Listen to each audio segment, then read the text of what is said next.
So in the case of available for sale balance sheet के अंदर हम fair value पर ही रिकॉर्ड करेंगे, but difference fair value through P&L से इसका ये है कि यहाँ पे हम फेयर वैल्यू रिकॉर्ड करते हैं और यहाँ पे हम fair value with unrealised gain और लॉस रिकग्नाइज्ड इन इक्विटी। मतलब यहाँ पे बैलेंस शीट में हम फेयर वैल्यू रिकॉर्ड करेंगे और जो इक्विटी में हमारा अनरियलाइज्ड गेन या लॉस अगर कोई होगा तो उसको हम अदर कॉम्प्रिहेंसिव इनकम में लिखेंगे। यहाँ पे हम अदर कॉम्प्रिहेंसिव इनकम में नहीं लिखेंगे। अगर अनरियलाइज्ड गेन या लॉस होता तो उसको हम इनकम स्टेटमेंट में ही ट्रीट करेंगे, लेकिन यहाँ पे हम उसको अदर कॉम्प्रिहेंसिव इनकम में लेकर जाएंगे। और इनकम स्टेटमेंट के अंदर वही इंटरेस्ट है, डिविडेंड है एंड रियलाइज्ड गेन और लॉस। सो ओके, सो ये इसका एक छोटा सा क्वेश्चन है, इसको हम देख लेते हैं। At the beginning of the year, Highway Corporation purchased a 8% bond with a face value of $150,000. The bond was issued for $125,000 to yield 12%. The coupon payments are made annually at year end. Let's assume the fair value of the bond at the end of the year is $130,000. So this would be the fair value.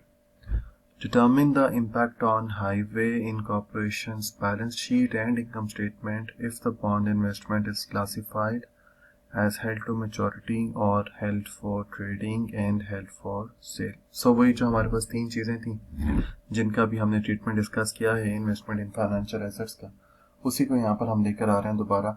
उसी की example है, तो example हम अपने पास करके देख लेते हैं। मैं इसको आपके सामने एक्सेल पे करता हूँ। सबसे पहले हमारे पास है जी हेल्ड टू मैच्योरिटी।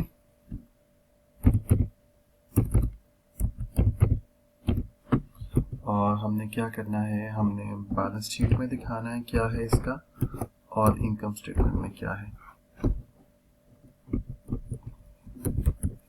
राइट, और हेल्ड टू मैच्योरिटी में हमारे पास ओके, सो ये है जी question. At the beginning of the year, Highway Corporation purchased 8% bonds with a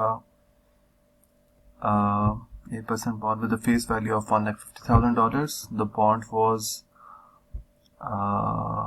was issued at for $125,000 to yield at 12%. Okay, तो सबसे पहले तो हमने इसको अपने पास इनकम स्टेटमेंट में इसके हमारे पास सिंपल बात ये है कि 125,000 the bond was issued was at 125,000 to yield 12%, right? तो हमें ये 125,000 का 12% अपने पास रिकॉर्ड करना है इनकम स्टेटमेंट के अंदर। तो ये हम अपने पास रिकॉर्ड कर लेते हैं जी। इनकम स्टेटमेंट के अंदर ये इंटरेस्ट है, इंटरेस्ट आएगा हमारे पास 15,000 का।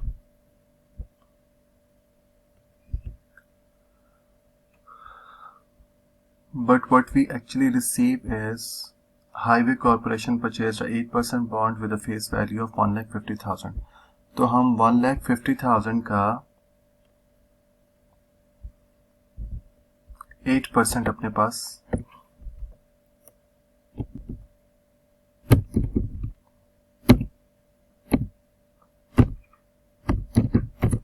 राइट 12,000 है ये। तो हमारे पास बेसिकली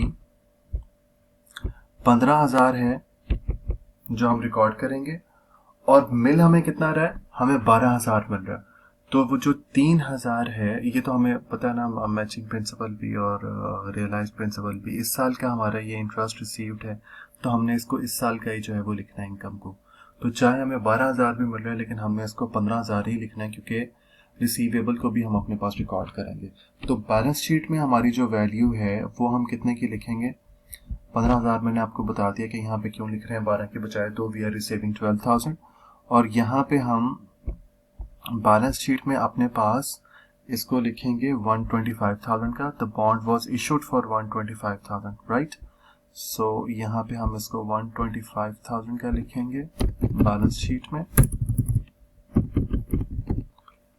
प्लस यहां से जो हमारे पास 3,000 है वो रिसीवेबल है, तो यहां पे हम उसको भी अपने पास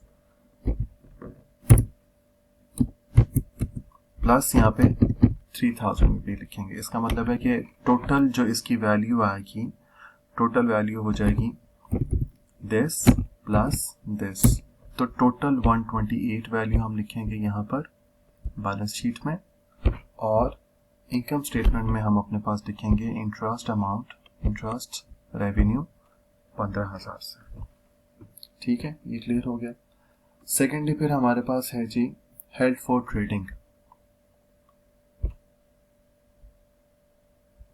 held for trading, so held for trading में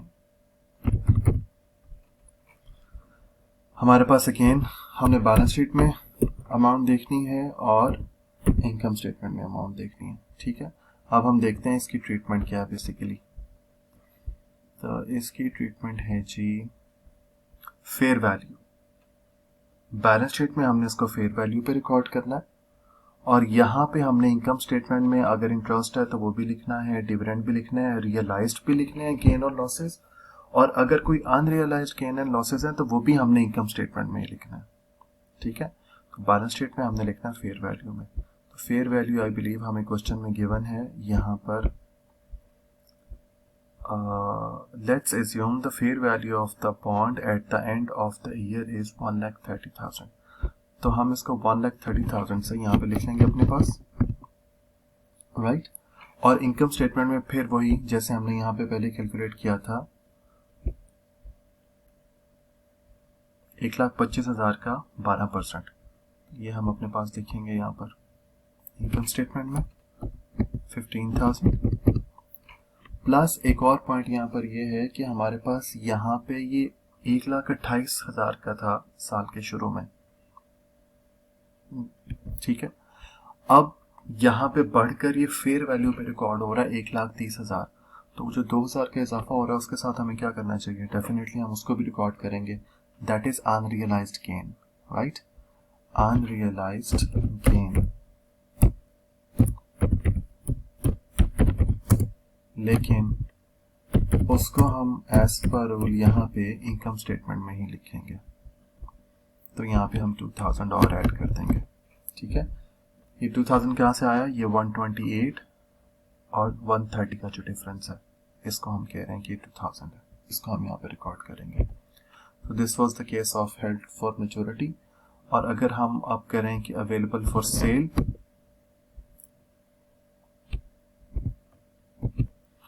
अवेलेबल फॉर सेल अगर हम करें, ये फर्स्ट मेथड था, ये सेकंड है, और अवेलेबल फॉर सेल अगर हम करें तो उसके लिए क्या होगा, उसके लिए भी देख लेते हैं कि बेसिकली हमारे पास रूल क्या है। रूल है जी fair value with unrealised gain और लॉस रिकग्नाइज्ड इन इक्विटी। ये इक्विटी हमने कहा था मींस ये आपका अदर कॉम्प्रिहेंसिव इनकम में जाएगा। यहाँ पे हमने इनकम स्टेटमेंट में लिखा था और यहाँ पे अदर कॉम्प्रिहेंसिव इनकम में जाएगा, और फिर इंटरेस्ट, डिविडेंड और रियलाइज्ड गेन और लॉस है तो वो सीधा सीधा इनकम स्टेटमेंट में चला जाएगा। तो लिखना यहाँ पे भी हमने फेयर वैल्यू सही है। तो फेयर वैल्यू हमें मालूम है हमारे पास क्या है, तो बैलेंस शीट में फेयर वैल्यू पे लिखेंगे विच इज 1,30,000, राइट, और इसके साथ ही हम लिखेंगे अपने पास इनकम स्टेटमेंट के अंदर इंटरेस्ट की अमाउंट 15,000, बिल्कुल वैसे जैसे पहले कैलकुलेट किया था,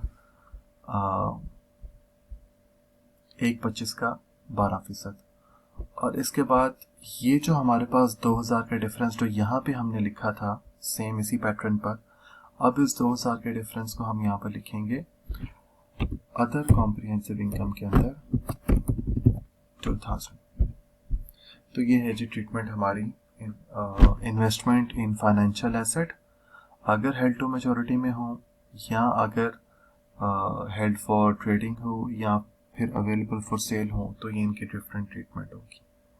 ठीक है, इसमें और इसमें हेल्ड फॉर ट्रेडिंग में और अवेलेबल फॉर सेल में जो मेन डिफरेंस है वो ये है कि अनरियलाइज्ड गेन यहाँ पे हेल्ड फॉर ट्रेडिंग में इनकम स्टेटमेंट में ही जाएगा और अवेलेबल फॉर सेल में अदर कॉम्प्रिहेंसिव इनकम में जाएगा। ठीक है, और ये वैसे ही सिंपल सा है, इसमें कोई कंफ्यूजन वाली बात नहीं है।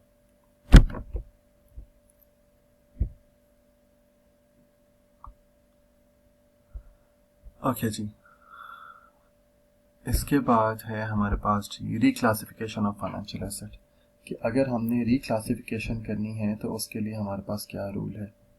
तो रिक्लासिफिकेशन के लिए भी हमारे पास रूल्स हैं जी डिफरेंट, यूएस गैप भी है और आईएफआरएस भी है।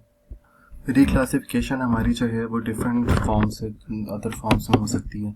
लाइक यहाँ पर हमारे पास है फेयर वैल्यू थ्रू पीएनएल, हमने अगर यहाँ पर रिकॉर्ड किया हुआ है और हम इसे अवेलेबल फॉर सेल में या हेल्ड टू मैच्योरिटी में अगर कन्वर्ट करना चाहते हैं तो हम कर सकते हैं। लाइक हम कहते हैं कि पहले अगर हमारे पास इसकी वैल्यू 100 यहाँ पे थी जब हमने इसको थ्रू पीएनएल रिकॉर्ड किया हुआ था, अब अगर हम इसको अवेलेबल फॉर सेल या हेल्ड टू मैच्योरिटी में लेकर जाते हैं तो अब यहाँ पे 90 है, तो 100 से 90 होगी। तो जो 10 का हमारे पास यहाँ पर है लॉस है अनरियलाइज्ड, उसको हम यहाँ पर ट्रीट करेंगे इनकम स्टेटमेंट के अंदर। ठीक है, जब भी आप एक क्लासिफिकेशन से दूसरी क्लासिफिकेशन में स्विच करेंगे तो डेफिनेटली उसकी वैल्यू में कोई फ़र्क तो आएगा ना।